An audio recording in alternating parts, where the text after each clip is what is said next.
My fiancé said, "You're not man enough to handle my independence." I replied, "You're right." Then I filed for divorce and moved her mom into our guest room. Her lawyer called me laughing when he saw the paperwork. Picture this, our engagement party.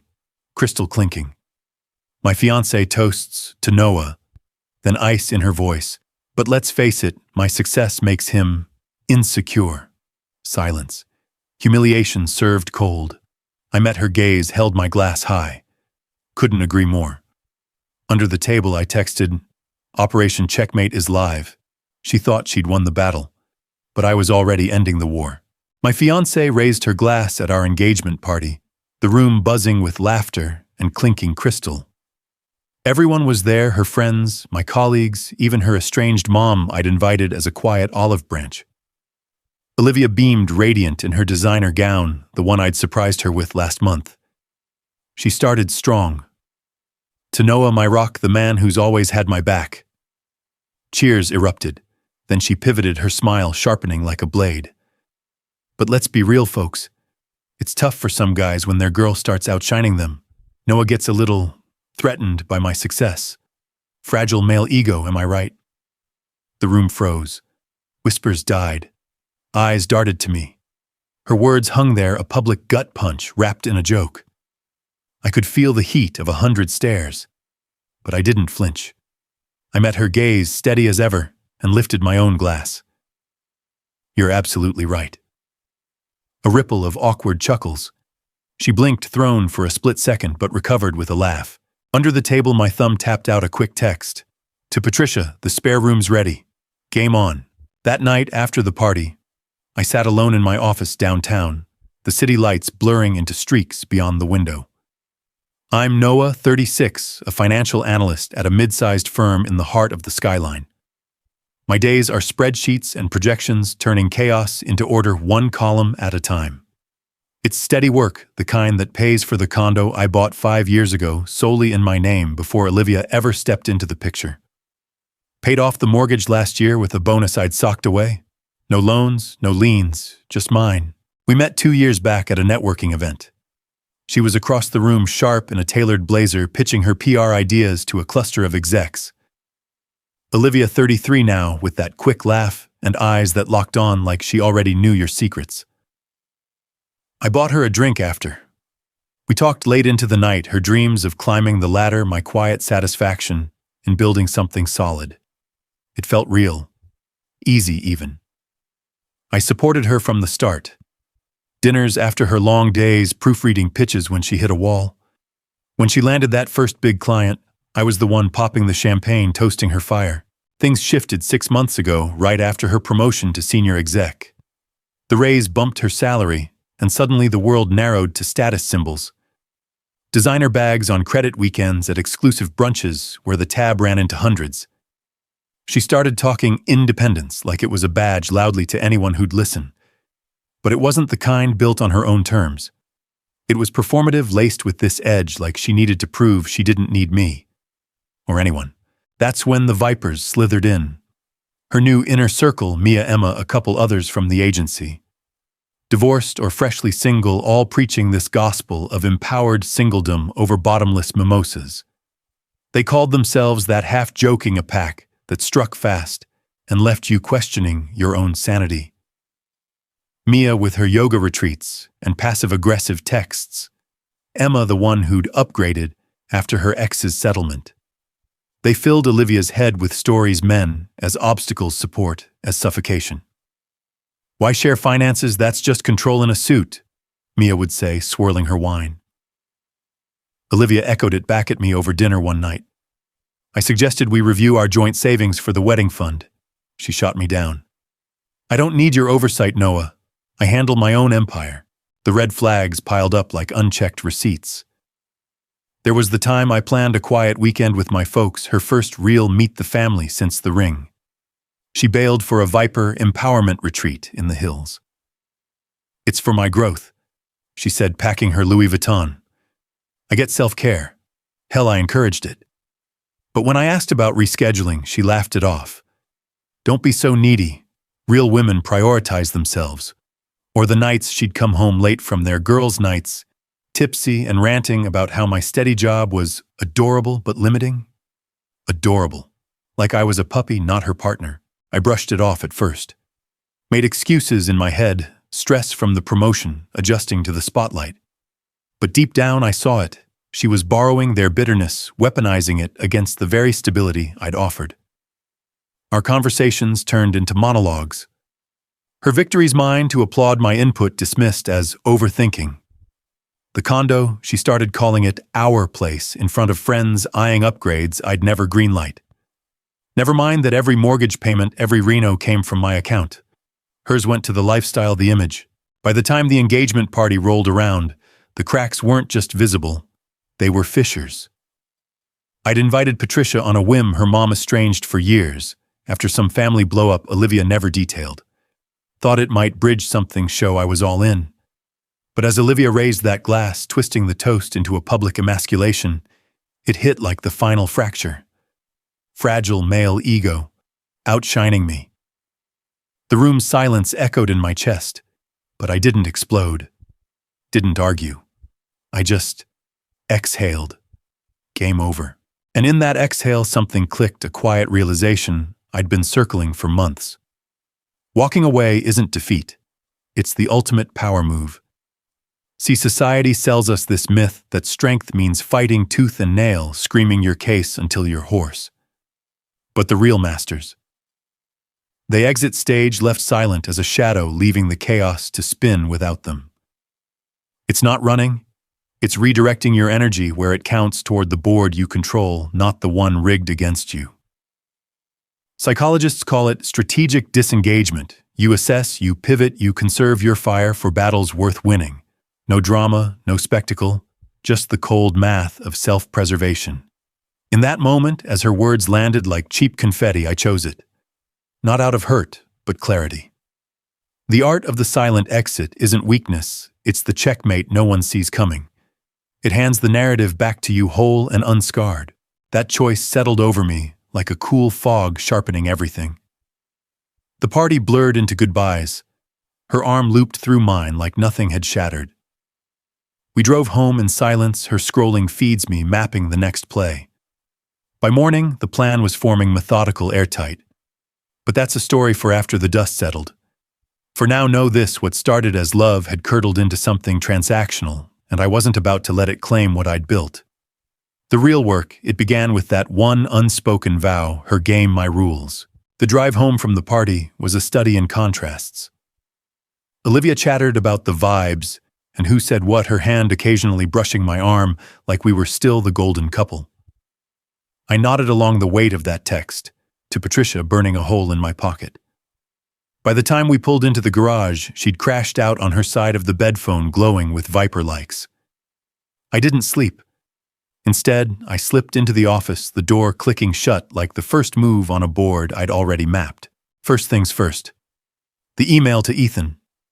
He's my lawyer, mid-30s, the kind of guy who treats divorce like a hostile takeover, efficient no-nonsense with a dry wit that cuts through the fog.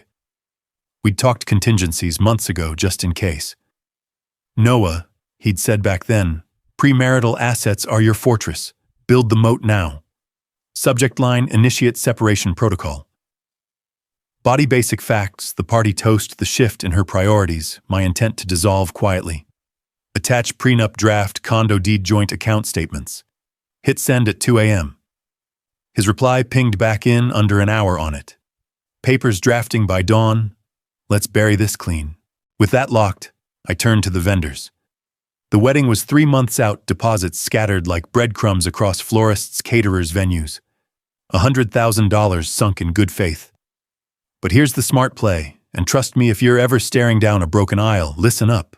Most contracts have a cancellation clause buried in the fine print. Non-refundable only up to 30 days out, or if you can prove material breach, like say the bride's public humiliation, qualifying as changed circumstances. I pulled up the spreadsheets I'd kept cross-referenced with state consumer laws. Started dialing at 3. The band full refund, no questions, sympathetic manager who'd heard worse. Florist grumbled but coughed up 80% after I emailed the prenup clause on asset protection. Venue, the big one, took a polite nudge about their force majeure addendum covering personal disputes. Wired back $75,000 by noon. By sunrise, I'd clawed back 90%. Not a dime lost to her ego trip. It's not revenge, it's arithmetic. Protect your downside first, always. Next, the finances. My premarital investments, $750,000 in diversified stocks, bonds, a rental I'd flipped. Olivia sat in a brokerage tied to our joint login. Easy fix, I'd set up a mirror account months back, flagged as separate under the prenup. Logged in, initiated the transfer. Quiet, irrevocable.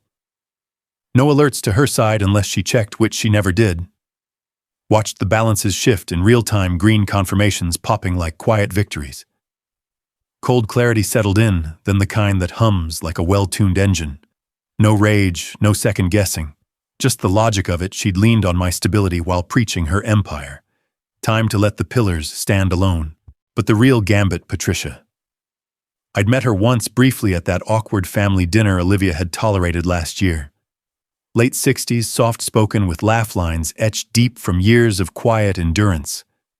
Estranged from Olivia after some blowout over boundaries code for Olivia cutting ties when Patricia needed help with medical bills post-retirement. Living in a cramped rental on the edge of town, scraping by on Social Security and odd sewing gigs. I'd kept her number just in case. Dialed at 4 a.m., half expecting voicemail. She picked up on the second ring, voice, thick with sleep but alert. Noah, everything all right? I laid it out plain. The party, the end of things, then the offer. The spare room's yours, Patricia. No strings, rent-free as long as you need. Movers on me tomorrow. Silence stretched, then a shaky breath. Why after what she... I cut in gently. Because it's the right play. And frankly, it's my place. You deserve better than scraping by alone. She paused again, and I heard the crack, the relief, the years of swallowed pride bubbling up. I'd like that, she whispered. More than you know. Booked the movers right there, a local crew that does estate clears on the cheap. Texted her the ETA. By 5, she was packing what little she had, photos of a younger Olivia, faded quilts, a teapot chipped from family lore. Dawn broke gray and insistent. I brewed coffee, strong black, while the movers loaded Patricia's life into a van outside her walk-up. She directed them with surprising steel, pointing out the good china folding linens like armor. Me, I handled the condo prep, aired out the guest suite, stocked the fridge with basics, even hung a curtain rod she'd mentioned once. Efficiency was key, no fanfare, just execution. Contrast that with Olivia, her alarm chimed at 10, a lazy stretch before she bounced off to Viper brunch at some overpriced cafe. Mimosa toasts to glow-ups, selfies in sunlit patios. Meanwhile, Patricia arrived at 11 sharp, van rumbling up to the curb. We unloaded in under an hour, her hands steady as she unpacked those photos on the mantel. One caught my eye, Olivia at 8, gap-toothed grin, arm around a beaming Patricia. She was fierce even then, Patricia said, voice steady now. But life's a long game. I nodded, handing her a mug. And we're playing to win. By noon, the place hummed with a new rhythm. Her quiet footsteps in the hall, the scent of chamomile tea brewing. Olivia's texts pinged midway through brunch, slay, miss you already. Hearts. I left them unread. Patricia settled into the armchair by the window, gazing out at the view I'd always taken for granted. Thank you, Noah, she said simply, for seeing me. No more words needed. The board was set, pieces advanced. All that remained was her return. Keys jangled in the lock that afternoon, right on cue. The door swung open, and there she was, sunglasses, perched takeout bag, swinging oblivious to the shift in the air. Babe, you won't believe the tea from brunch. Her voice trailed as she stepped in, eyes landing on the suitcase by the stairs, the extra coat on the rack. Then from the kitchen, Patricia's soft reply, Hello, Olivia. The bag hit the floor. Game on. Her voice echoed off the marble counters, sharp as shattered glass. Mom, what the hell are you doing here? Olivia stood frozen in the doorway, takeout bag crumpled at her feet, sunglasses slipping down her nose. Patricia emerged from the kitchen, wiping her hands on a dish towel, her expression a mix of resolve and quiet sorrow. "Hello, dear. It's good to see you." Simple words, but they landed like a challenge. Olivia's eyes darted to me, then back, color draining from her face. "Noah, explain. Now." I leaned against the island, arms crossed, voice even. "Patricia's my new tenant. The spare room's leased out. Month-to-month fair market rate." I slid the mock agreement across the counter. Nothing binding, just enough legalese to make it real. Drafted it myself that morning, pulling templates from a quick online search. Pro tip, always keep your assets documented. It turns whispers into walls. She snatched it up, scanning the lines, her manicure catching the light. "This is insane. Get her out. This is our home." Fury bubbled up, cheeks flushing that telltale red. "Our home since when?" I stepped closer, pulling the deed from the drawer. Flipped it open to the title page, my name bold and solitary. "Check the deed, Olivia. Bought it 5 years ago. Pre-you. Every payment from my accounts. Yours went to, what was it? The Viper's wine tabs." She blinked, mouth opening and closing like a fish on dry land. The room thickened, air heavy with the unsaid. Patricia hovered at the edge, not intervening, just watching, her presence a silent anchor. Olivia rounded on her. "You put him up to this after everything." Patricia's voice stayed soft, steady. "No, Livy," he offered, and I accepted. That nickname, Livy, hung there, a ghost from better days. Olivia's laugh cracked bitter. "Offered like charity, we're engaged. This is my life too." I let the silence stretch, then pulled the envelope from my back pocket. Separation papers, fresh from Ethan's courier. "We're engaged. Past tense." Her eyes widened, snatching it like it burned. "What you can't," I cut in, calm as a spreadsheet. "I can, and I am. No wedding, no merger. Sign and we're done clean." Panic flickered, then replacing the rage, raw, unfiltered. She paced, heels clicking like a metronome gone wrong. "You're bluffing. After the party, the toast was a joke. Babe, come on." But it wasn't a joke. Not anymore. She grabbed her phone, thumb flying. "I'm calling my lawyer. This ends now." Sophia, her firm's go-to, a shark in pencil skirts. Olivia barked into the speaker. "Soph, emergency. Fiancé's evicting my mother and dumping me. Condo investments, everything's joint." Lies piled quick, her voice pitching higher. "He's hiding assets. I deserve half. Alimony at least 6 figures. Make it hurt." Click. She glared, expectant. I just nodded. "Your move." Patricia slipped away, then retreating to her room with a murmured, "I'll give you space." The door clicked shut, leaving us in the echo. Olivia slumped onto the stool, papers clutched like a shield. Why her, why now? I watched her, really watched the woman who'd preached independence from mountaintops, now clawing at the ledge I'd built. It wasn't triumph I felt, just a hollow clarity. Here she was, the self-made exec, unraveling over a signature. No vipers to brunch with, no feeds to curate. Just the math she'd ignored. My stability wasn't a prop. It was the foundation she never earned. An hour ticked by in strained quiet. She scrolled, texted furiously, Mia and Emma, no doubt spinning it as my villainy. I brewed tea, left a cup untouched on the counter. Patricia re-emerged once, offering a plate of sandwiches, simple ham and cheese on rye. "Eat something," she said to no one in particular. Olivia ignored it, but I saw the flicker in her eyes. Hunger, maybe. Or regret. The contrast hit hard. Patricia, who'd sewn her prom dress by hand, now offering grace unasked. Olivia, who'd ghosted her over a hospital bill, reduced to demands. The demand letter arrived by email ping at dusk. Sophia's handiwork, aggressive as a press release. CC'd to Ethan for good measure. Demands 50% of the condo equity, $250,000 easy, plus ongoing alimony, at her lifestyle standard, monthly wires of $10,000 until she remarries or stabilizes.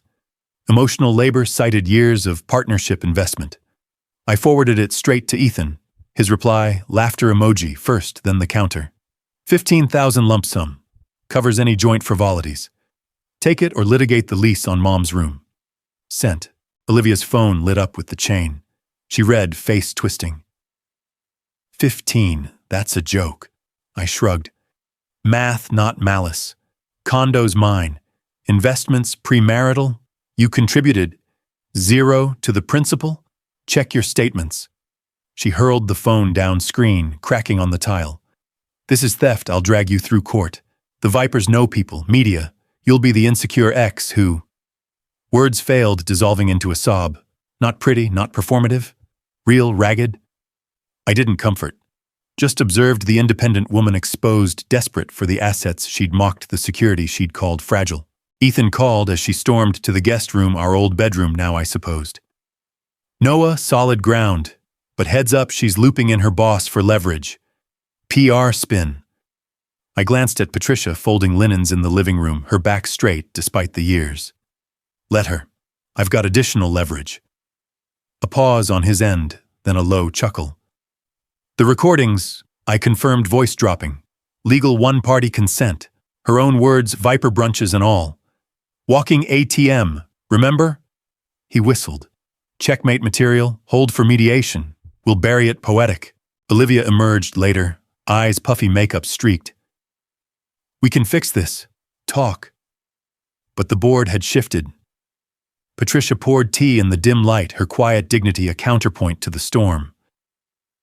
Some things aren't broken, she said softly, not to Olivia but to the room. They're just repositioned. Olivia flinched, then turned away. The tower, my tower, held firm. Stakes revealed reversal in play. Her next move, desperation, mine, patience.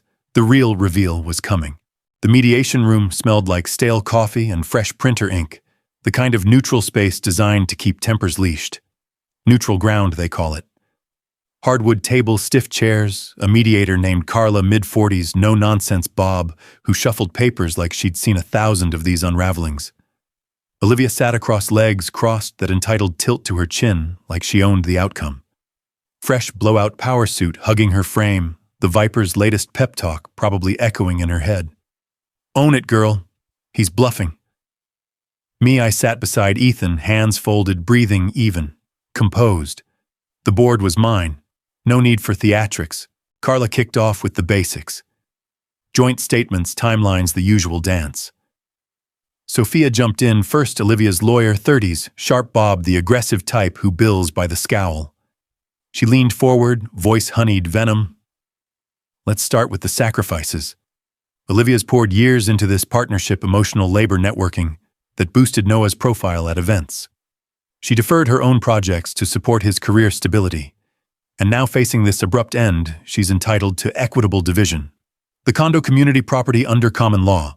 Half the equity, $250,000 conservatively, plus alimony to maintain her lifestyle. She's out-earning, sure, but his assets buffered her risks. Olivia nodded along, eyes flicking to me with a mix of defiance and that buried panic. Sacrifices, emotional labor. The words hung polished lies. Ethan let the silence settle, then slid his folder open. No rush, just the faint scratch of paper.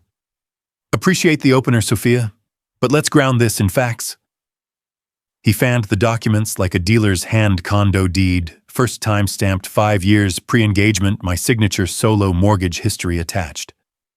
Premarital asset, solely titled to Noah. Every payment from down payment to final payoff traced to his accounts. No contributions from Olivia, 0. Sophia's pen paused mid-note. Olivia shifted, but Ethan pressed on, calm as a metronome. Next, the investment statements, $750,000 in growth funds, IRAs, that rental flip from 2 years before we met. All established premarital. Transfers documented last week to separate holdings per the prenup's asset protection clause. He tapped the bank records, last 2 years of statements, color-coded tabs. Rent, utilities, renovations. My direct deposits, month after month. Hers funneled to retail therapy. Viper weekends, that empire of appearances. Joint account for household, sure. But Olivia's deposits covered her discretionary spends, dinners, out, subscriptions, travel. Noah covered the rest. 100% on the hard assets. Carla adjusted her glasses, flipping through. Sophia countered, quick. Irrelevant. Cohabitation implies contribution. Emotional, yes, but also opportunity costs Olivia could have invested elsewhere. Ethan's smile was thin, surgical. Opportunity costs, let's quantify. Noah's stability enabled her promotions references, flexibility during her agency crunch times. But intent matters. He paused there, letting the word linger. As for emotional labor and intent, the room held its breath. I watched Olivia's fingers tighten on her water-glass knuckles, whitening. Ethan reached for the tablet, cued the file. Silence stretched 2 beats, deliberate, the air thickening like before a storm. Then the play button. No music, no fade. Just her voice tinny through the speakers pulled from that Viper brunch 6 weeks back. One-party consent legal in our state app on my phone tucked in my jacket during one of their empowerment gab sessions.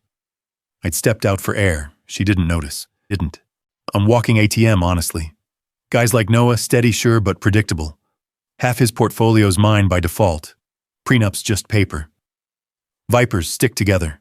I'll spin it as his insecurity if he pushes. Empowerment means taking what's owed right. The audio cut mid-laugh. Dead quiet. Carla's pen froze mid-air. Sophia's mouth parted, then snapped shut, eyes darting to her client like she'd been handed a live wire. Olivia, her face drained to ash, horrified lips, parting in a silent gasp that entitled chin crumbling. She stared at the tablet like it might vanish, willing it a dream, but it wasn't. Her own words bragging over mimosas, plotting the grab while I paid the tab downstairs. The room's eyes pinned her Mia and Emma's gospel-turned noose. Ethan let it sit. 30 seconds, eternity. Then voice level. That's the intent, Sophia. Not partnership, extraction. Carla cleared her throat first to break. This alters the frame. Sophia recovered fast, voice pitching, urgent. Out of context. Heated talk. We'll accept the prior 15,000 lump sum covers any overlaps. Desperation veiled as concession. Olivia's gaze snapped to her betrayal, flashing before she schooled it. Ethan leaned back, expression unchanging. Colder, now final. Offer withdrawn. New term 0 for Olivia. Plus she reimburses Noah $5,000 for the mediation prep and that Viper brunch he catered. Carla blinked. Sophia sputtered. You can't. But Ethan cut in, sliding the updated filing across. We can. Recordings admissible. Breach of good faith in negotiations. Her ethical play tarnished. Agencies next. Olivia's fury ignited then, speechless no more. This is blackmail, you recorded me. I met her eyes steady. One-party state, Olivia. You taught me to document everything. She lunged forward, chair scraping, but Carla's hand shot up. Boundaries. Sophia pulled her back, whispering, furious. The power flipped like a switch. Her shark humbled the independent exec exposed as the borrower she'd denied. I felt no glee, just the weight lifting. Catharsis quiet. Justice, not vengeance. Her sacrifices smoke. My evidence granite. Carla called recess, but the peak had crested. Checkmate hung unspoken, the board hers to concede. We reconvened 20 minutes later, air thicker. Olivia wouldn't look at me, eyes on her lap, foundation cracking under the strain. Sophia pushed a pen across. Sign the 0? We'll waive the 5,000 to close. Ethan reviewed, nodded. I signed last clean Seaver assets, intact her out by week's end. No alimony, no equity. Just the echo of her voice sealing it. As we packed files, Carla murmured to no one, poetic that.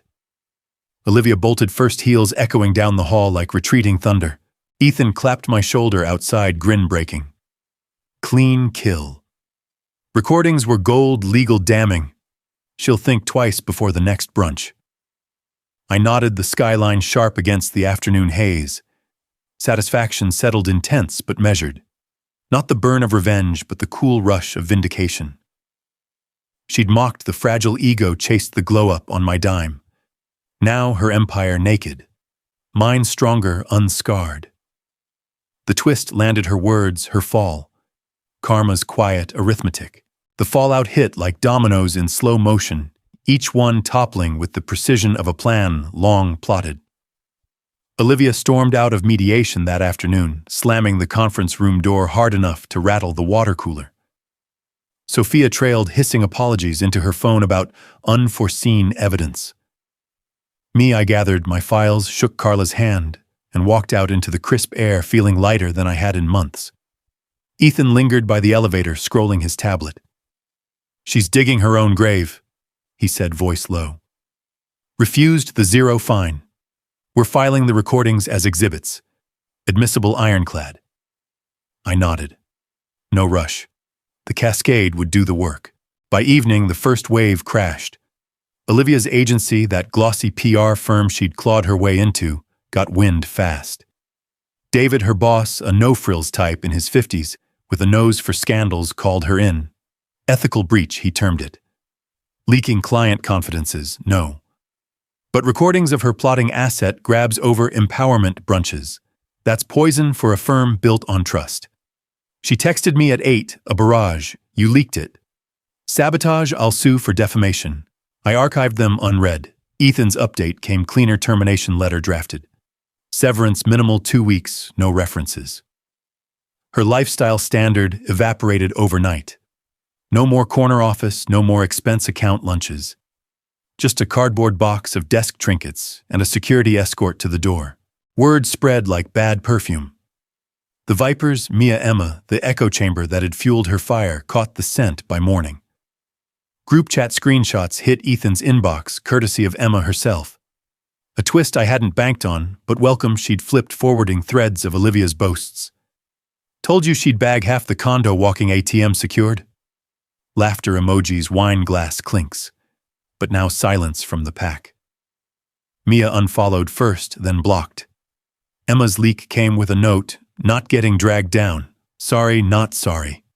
The others ghosted their sisterhood as fragile as spun glass.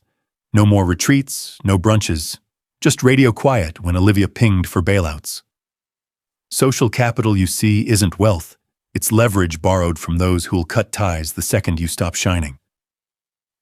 Olivia had built hers on borrowed glow, my stability as the prop, their validation as the chorus. When the light dimmed, the stage emptied. Psychologists term it status contagion. Hang with the elite long enough, you forget the ladder. But pull the rung, you're alone, grasping air.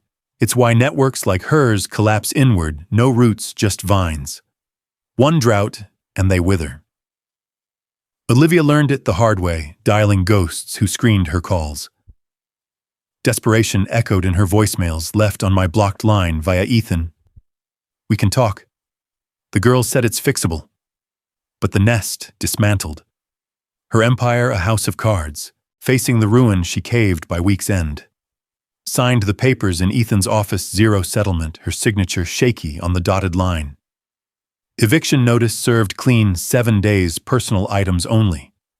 No furniture she'd upgraded, no art we'd picked together. Just the Louis Vuitton duffels and that designer gown from the party now stuffed in storage.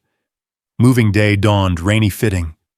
I watched from the balcony as the truck idled curbside. She loaded boxes alone, no Vipers to help, no Mia with her SUV. Patricia stayed inside, brewing tea, her quiet, "It's done," the only send-off. Olivia paused once, glancing up, rain streaking her mascara. "You win," she spat, more plea than venom. I didn't reply, just turned away. Victory isn't in the glance. It's in the door clicking shut. For Patricia, the aftermath bloomed. Safe in the condo, her room now a proper suite with fresh linens and a garden view, she reconnected slow but sure. Richard, her ex Olivia's dad, called after the dust settled. Late 60s, weathered but kind, he'd enabled Olivia's estrangement, too long blind to the fractures. The recordings changed that Ethan shared, redacted clips framing it as family clarity. They met for coffee, tentative, then dinners. By month's end, Patricia was thriving, sewing classes downtown, a part-time gig at the community center, her laugh filling the halls again. "Roots regrow," she told me one evening. Photos of young Olivia now joined by new ones, her and Richard at the botanical gardens. No grudges, just growth. She'd been the neglected elder cast aside for boundaries. Now alley anchor. The gambit had mended more than it broke. Me. The space reclaimed itself. Condo aired out echoes fading. I reclaimed the office spreadsheets humming under my fingers like old friends. Peace settled the kind earned through arithmetic, not apologies. Starts dating Isla a few weeks later, 30s graphic designer with a laugh that doesn't demand spotlights. We met at a low-key wine bar, no grand gestures. Just talk her sketches, my projections, shared silences that feel like strategy sessions. Genuine, unscripted. No vipers, no toasts laced with barbs. Contrast that with Olivia's last ping, a LinkedIn request from a temp agency, her profile scrubbed of the gloss. Broke abandoned the independent icon reduced to resumes. Karma's not cruel. It's consequent. Her choices, the mockery, the plot wound the spring. Mine released it clean. But here's the rub, the deeper cut. Even in the win, revenge doesn't always taste like nectar. Sure, the board cleared pieces, hers to rue. Satisfaction hit hard in mediation, that twist of her voice sealing the fall. Vindication coursed like cool steel. Yet weeks on, staring at the skyline from my balcony, Patricia's laughter drifting from the kitchen, a quieter truth surfaces. What if the sweetest checkmate isn't her ruin, but my rise untethered? Society peddles payback. As the bomb expose them, watch them burn, feel the gods nod. But the real mastery, it's internal, the quiet reclaiming of your own square. No thrill in her empty boxes, her silenced chats. The power's in the exhale after the freedom to build without the weight. Psychologists call it post-traumatic growth trauma, as catalyst forging sharper edges, deeper peace. I didn't need her fall to stand taller. It just cleared the view. If revenge feels hollow at the toast, raise your glass to this. Instead, self-respect the move that ends the game on your terms. Not sweet perhaps, but solid, enduring, and utterly yours. What about you? Ever stared down a board rigged against you, choosing the silent pivot over the scream? Drop your story below. I read everyone. If this hit home, hit subscribe for more checkmates that rewrite the rules. Next up, the one where he turns her open relationship pitch into his cleanest exit. Click now. You won't want to miss the play.